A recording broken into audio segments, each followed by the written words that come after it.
Gentlemen, Stampino. Street Fight Bambino.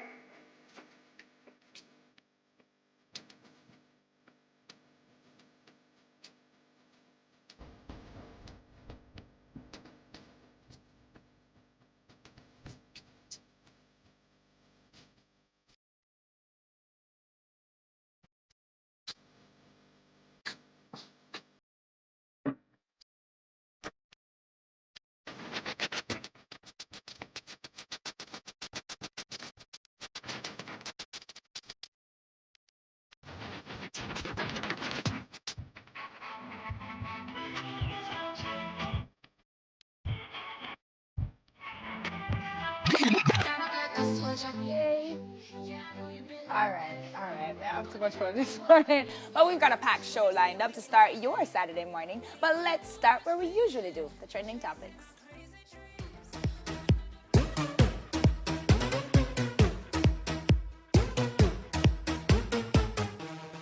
Okay, so Pope Francis has suggested that he wants to make a change to the Lord's Prayer. Hey, that man, you're a bad man, you know. Yeah, widely known among the faithful as Our Father. Specifically, the Catholic leader said he would prefer to adjust the phrase, lead us not into temptation, saying that it too strongly suggested that God leads people to sin. He continued to say this is not a good translation. Instead, he would like to globally change it to, do not let us fall into temptation, which is used by the French. Yeah, man. Bad man Pope that. Yeah, Him just do, man rough him enough. just, yeah, a thugs, man. Feel him of some lineage to Jamaica, No, somewhere. and the thuggest Pope that me ever see. I want to change it and for change. But in all honesty, I get what he's saying about the wording, and that's fine with me. But I have a bigger question. What I have not more important for this. Yeah, I mean, What just I say? the Pope find. Well, I'm going to say something. I'm just the devil saying. find that work from Oh, either no, hands. you can't. I joke. But I mean, why change it, you know? Why change it? I understand what he's I saying, understand, though. but people get used to a thing and, you know, Yeah, but that don't mean that things must change. If there's a better way to handle certain things, you don't want to change. make it stay. Because I Okay. don't remember. Got you, Supposed Pope. to start prayer and then me can't remember. Do not let us fall into temptation. And lead us not into temptation. That me I remember. Either way, no matter for me, as long as I know what I said to the Lord. But him rough, man. Him rough. All right, next up. After a year filled with controversy and backlash, Steve Harvey seems to be ending the year in a legal battle. According to TMZ, the TV host has been hit with a lawsuit over bad charity business. In court docs obtained by TMZ, Vincent DeMarc says he has a deal with Harvey to raise $20 million for Steve and Marjorie Foundation and was promised 12.5% of the money he brought in. However, after meeting his global in pledges, Harvey reportedly refused to pay the man. In fact, DeMarc says Harvey never planned to cough up the commission despite their deal. You believe that? According to TMZ, DeMarc also says he introduced Harvey to an investor back in May, where the three discussed financial advice and other topics during the meeting. DeMarc claims Harvey mocked women, blamed Oprah Winfrey and Tyler Perry for giving him bad financial advice. He even reportedly put the blame on former President Barack Obama for his meeting with Donald Trump, which ultimately left his foundation in a bad financial state. No, sir. You believe that? Yo, you see, First of all, a TMZ to come from, Yeah, so exactly. we really have to think twice about that. you have to take it with a grain of salt. Right? A TMZ to come back. And then secondly, I'm a really rate Steve Harvey, you know, so hearing this kind of... Everybody have something to say, you know, about Steve Harvey. And then- from a man who can come back from a mistake like that at Miss Universe. I don't see him as that kind of person, so I don't necessarily know if I believe that. That's a report, but I don't think I can believe that. Well, again, when it's a TMZ, it's like, Yeah. what do you call it? Gossip Propaganda. news Gossip, sometimes yeah, gossip too. news.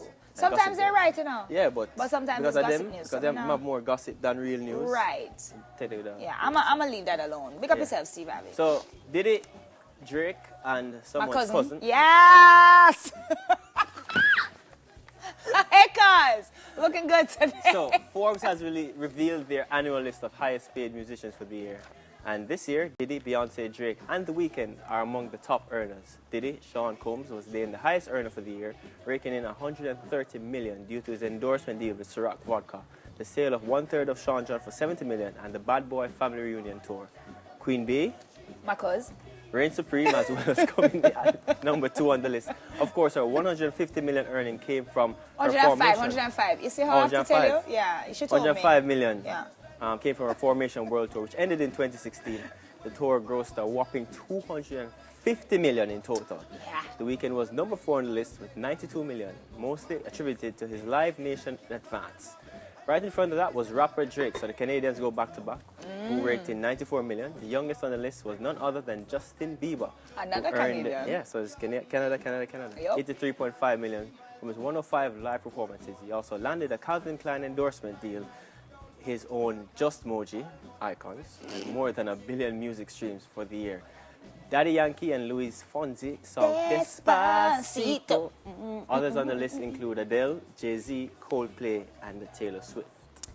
See, they could have spare 500 million, you know, as 500. Right. Should I just give me the 5 for the 100? She and her husband depend on it too, you know. So. I know, so it's not like if they need it. collectively. For crying out loud, give your family some money, babe. I'm right here. And Bambino, they want the money too. What I want, man. Send it come out there, man.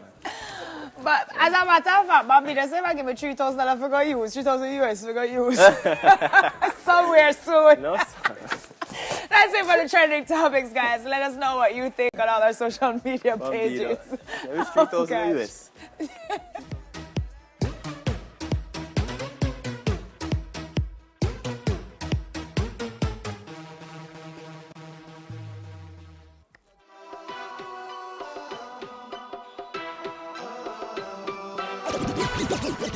It's your generation. It's your generation. It's your generation. It's your generation. It's your generation. It's your generation. It's your generation. It's your generation. It's your generation. It's your generation. It's your generation. It's your generation. It's your generation. It's your generation. I and I coulda never be a ballad. Tree root a shooter, a real Congo jet. You know, go see me in a Babylon a bed.